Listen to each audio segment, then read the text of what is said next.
For our last segment, I have Vincenzo here to talk us a bit about future growth. Vincenzo, what makes up future growth in the luxury retail market? Thanks, Jesse. Yeah, in terms of future growth, what we're looking at is there are three key future growth areas. We see social media, mobile distribution, and augmented reality. Social media, tell me a little bit more about that. I would be happy to tell you about social media.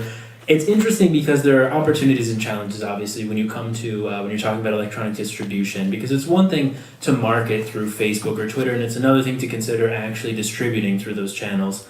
Obviously, in terms of opportunities, it's a huge opportunity for brands to take advantage of their interactions or existing interactions with their customers and really take them to the next level.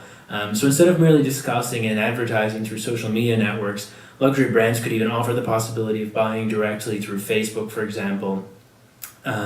This would be great for them, but it's very challenging because obviously it's very easy for counterfeit goods to be distributed on social media networks. Also because the social media networks themselves have really no incentive to take down the counterfeit profiles, for example. They still get their advertising money, people click, people purchase, that's all that matters.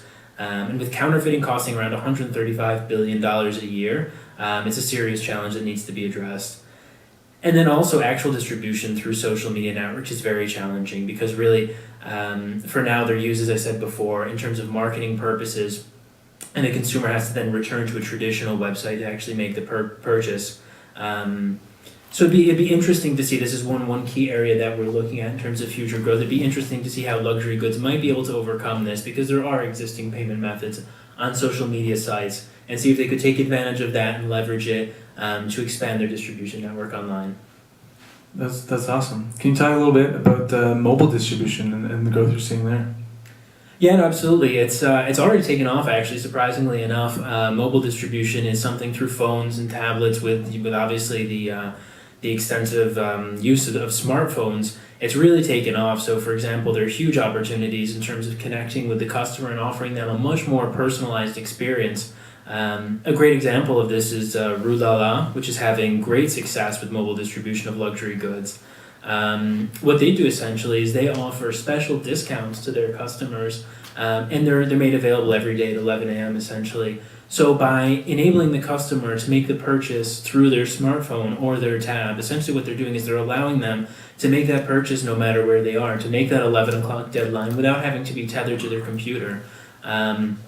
And it's interesting to note because actually 10% of their total sales come from mobile distribution. Mobile sales make up 10%, and they're expecting that could be 20 to 25% in the near future. Obviously, challenges are not insignificant, though. Obviously, there's inadequate infrastructure, particularly in the case of logistics. There's concerns over counterfeit products, and obviously online payment transactions is also a problem. It's a relatively new area, so it's something it's going to take time to develop, but we've seen some companies already starting to take advantage of this, and it's something that we look forward to expanding in the future. Great. You touched upon it a little bit earlier in terms of augmented reality. What do you mean by this, and how is this going to affect luxury distribution strategy?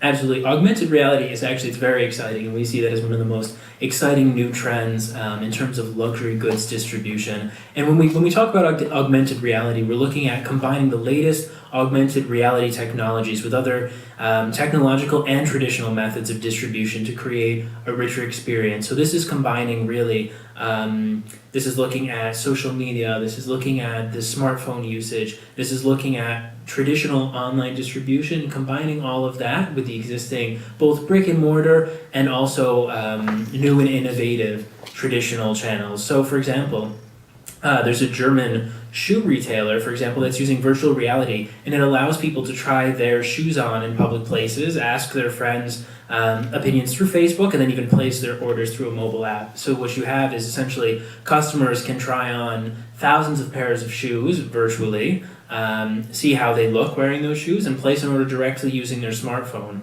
A simpler and more traditional method simply involves scanning products, for example, from a smartphone when someone walks through a store, an existing brick and mortar store. And what happens is there are codes on the products that can be scanned, and detailed information can come up about the product. And a really interesting case study was Burberry, who's done this to they've recently renovated their flagship store in London, and they've fully incorporated this idea of augmented reality. So they fully incorporated digital technology to make it a truly augmented reality store. So what they have is they have screens that wrap around the entire store and are coupled with complex audio systems that provide an interactive experience that really plays into what it means to be Burberry. It ties into a brand in a deeper and more profound way than you might even get just through a traditional store. It provides much more depth. And as mentioned, they employ the RFID chips on products to allow customers to scan and get more information about the product in particularly interestingly a luxury segment. So for example, instead of traditionally this augmented reality would be used to find the cheapest product or competitor stores that might have it at a lower cost, what they've done is they've utilized this technology to offer, for example, information about how a product like a handbag was stitched or a piece of clothing, how it was worn on the runway. So it adds a deeper level of connection with the brand, going beyond even what the product might be able to offer itself. Fantastic. Are there any future trends that you want to talk about just a little bit more? Not really. Thank you, though. Perfect. Thank you so much for your time, Vincenzo. It was a pleasure. Thank you.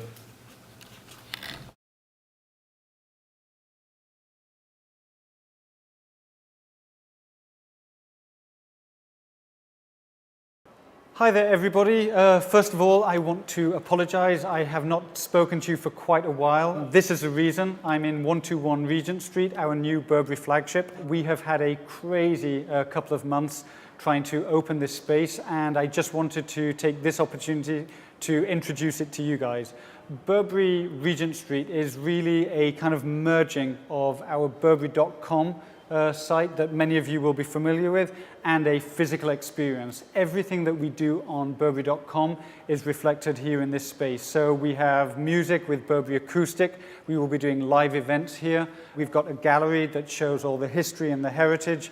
Of course, we've got all the fashion and all the events, and we've got, the clothes and the bags and the eyewear, but many, many different experiences. It's a place that you can come just to hang out. It's a place that you can come to kind of explore and understand all the different things that we do, whether it's Art of the Trench, Bespoke, Burberry Beauty. I wanted to introduce it to you personally. I hope you get a chance to see it if you're in London. Come and visit us, and I look forward to hearing all your comments. Take care, and I will see you all soon. Bye-bye.